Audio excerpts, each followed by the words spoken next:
नमस्ते, स्वागत छ हजुरहरूलाई नेप्लिज होम करीमा। आजको भिडियोमा मैले सुकुटी बनाएर र पकाएर देखाउँदैछु। सुकुटीलाई धेरै तरिकाले खान सकिन्छ, तर नेपाली स्टाइलले तरकारी पकाएको देखाउँदैछु। सबैभन्दा पहिला मासु लिने। मासु मैले यहाँ च्याङ्ग्राको मासु लिएको छु। मैले सुकुटी बनाउनको लागि सबै खालको मासु लिएको छु। छाला, त्यस्तै गरेर करङको मासु र सादा मासु पनि लिएकी छु। छालाहरूमा रौँहरू छ भने त्यसलाई पोलेर सफा बनाउनु पर्छ। अब त्यसलाई काट्नको लागि तयार गर्ने। मैले यहाँ खुर्पा लिएकी छु। हजुरहरूलाई जुन सजिलो लाग्छ त्यही लिए पनि हुन्छ। लाग्ने कैँची छ भने कैँची लिएर कैँचीले काट्दा पनि सजिलो हुने गर्दछ। मैले यहाँ यसलाई काट्न तयार गर्दैछु। यसलाई छेउबाट काट्दै लैजानुपर्छ र बिचमा पुग्नुपर्छ। घामहरू चर्को लागेको छ भने मोटो मोटो बाक्लो बनाउँदा पनि फरक पर्दैन, तर घाम अलि मधुरो लागेको दिन छ भने चाहिँ यसलाई राम्रोसँग पातलो बनाएर काट्नुपर्छ, ताकि मासु भित्रभित्र किरा नलागोस्, नकुहियोस्। मेरोमा यहाँ चर्को घाम लागेको थियो, त्यही भएर मैले अलि बाक्ला बाक्लै बनाएको छु।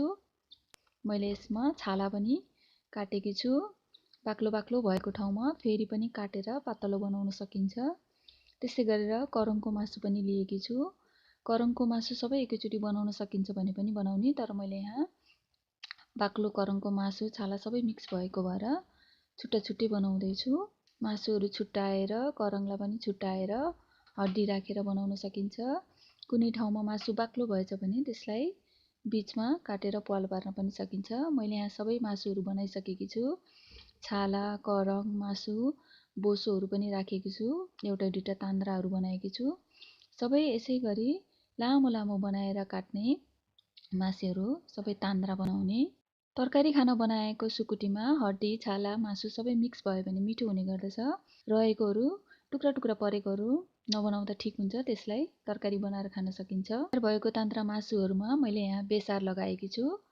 बेसार लगाए पनि हुन्छ, नलगाए पनि हुन्छ, तर कमिलाले धेरै दुःख दिएको भएर मैले योपालि चाहिँ बेसार राखेर बनाउँदैछु।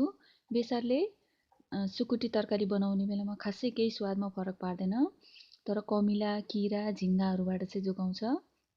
त्यसपछि अब तयार भएको बेसार लगाएको मासुहरू सबैलाई एउटा काठको दाउरा अथवा केहीमा झुन्डाउने। मैले यहाँ लस्करै झुन्डाएकी छु। यसरी झुन्डाइसकेपछि यसलाई मिल्छ भने यसलाई अलिअलि आगोले सेक्नु पनि पर्छ। मैले यहाँ सबै आगोले पनि सेकिछु।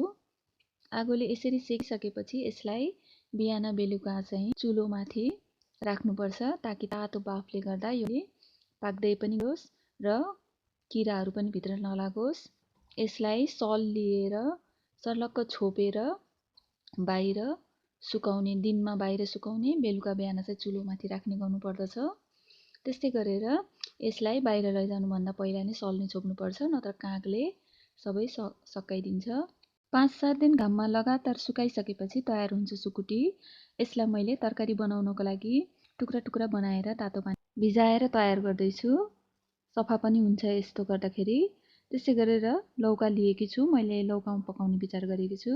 यसलाई घिरौलामा, फर्सीमा पनि पकाउन सकिन्छ। त्यस्तै गरेर लौकाको बोक्रा फाल्ने। बोक्रा फालिसकेपछि लौकालाई मसिनो गरेर टुक्रा टुक्रा बनाएर काट्ने। मैले यहाँ तयार गरिसकेको छु। त्यसपछि अब कुकर बसाल्ने। मैले कुकरमा सिटी लगाउँदैछु सुकुटीलाई। त्यसपछि तेल राख्ने तरकारी बनाउनको लागि। तेल जुनै राखे पनि हुन्छ। तेल राखिसकेपछि अलिकति मेथी फुराउने।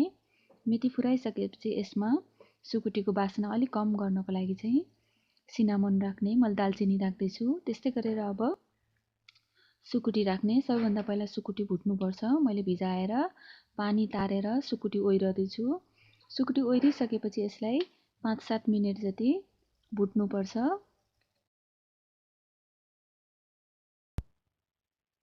सुकुटीलाई एकछिनसम्म रातो हुने बेलासम्म भुटिसकेपछि यसमा अब प्याज राख्नुपर्छ। मैले प्याज काटेर राखिसकेकी छु। अब यसलाई फुराएर सुकुटीसँगै अलिअलि सफ्ट हुने बेलासम्म भुट्दैछु।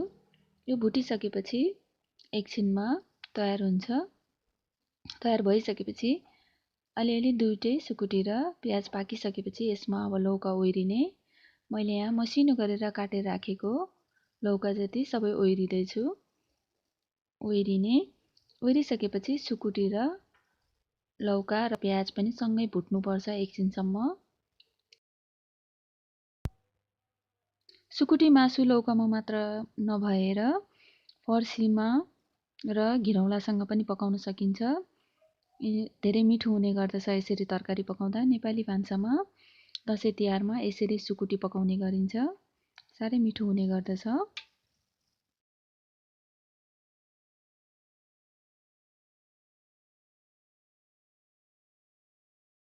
लौका राम्रोसँग भुटिसकेपछि अब यसमा मसलाहरू राख्नु पर्दछ।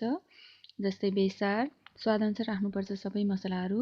त्यस्तै गरेर रातो धुलो खुर्सानी, त्यसै गरेर जिरा र धनियाँको पाउडर राख्दैछु, सँगै मिसाएर बनाएको थियो। त्यस्तै गरेर नुन राख्ने स्वादअनुसार।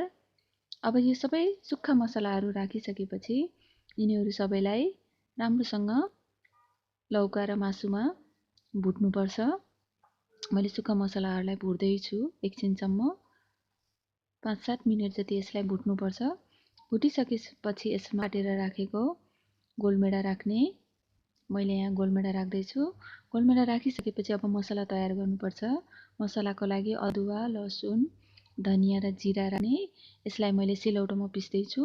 पिसिसकेपछि तयार हुन्छ मसलाहरू। मसलाहरू सबै मासुमा अथवा लौकामा पाकेपछि मसलालाई एकछिन मोल्नुपर्छ। त्यति बेलासम्म गोलमेडा पनि अलिअलि सफ्ट हुन्छ। गोलमेडाहरू मसलाहरू राखिसकेपछि अब यसलाई लौकालाई 3-4 सिटी लगाउनुपर्छ। मैले सिटी लगाउनलाई राखिसकेको छु। मैले चाहिँ यो भिडियोमा लौका र सुकुटी बनाउँदैछु। प्रेसर कुकरमा यसरी 3-4 सिटी लगाइसकेपछि लौका र सुकुटी पाकेछ कि पाके छैन भनेर प्रेसर कुकरको हावा सबै गइसकेपछि चेक गर्नुपर्छ। मेरो यहाँ सफ्ट भएको छ, राम्रोसँग पाकिसकेको छ। प्रेसर कुकरमा 3-4 सिटी लगाइसकेपछि प्रेसर कुकरको हावाहरू सबै निस्किसकेपछि यसलाई खोलेर हेर्नुपर्छ पाकेछ कि पाके छैन भनेर। मेरो पाकेको छ। त्यसपछि अब मैले यसमा मिट मसला राख्दैछु। मिट मसला राखिसकेपछि यसलाई एकछिन मोल्नुपर्छ। मोलेर पाक्न दिनुपर्छ। पाकिसकेपछि यो तयार हुन्छ। सुकुटी र लौकाको तरकारी तयार भइसकेपछि यसलाई खानासँग सर्भ गर्न सकिन्छ। मैले यहाँ खानासँग सर्भ गर्दैछु। त्यस्तै गरेर भिडियो मन पर्यो भने लाइक, कमेन्ट, सेयर र सब्स्क्राइब गरिदिनु होला। Thank you for watching.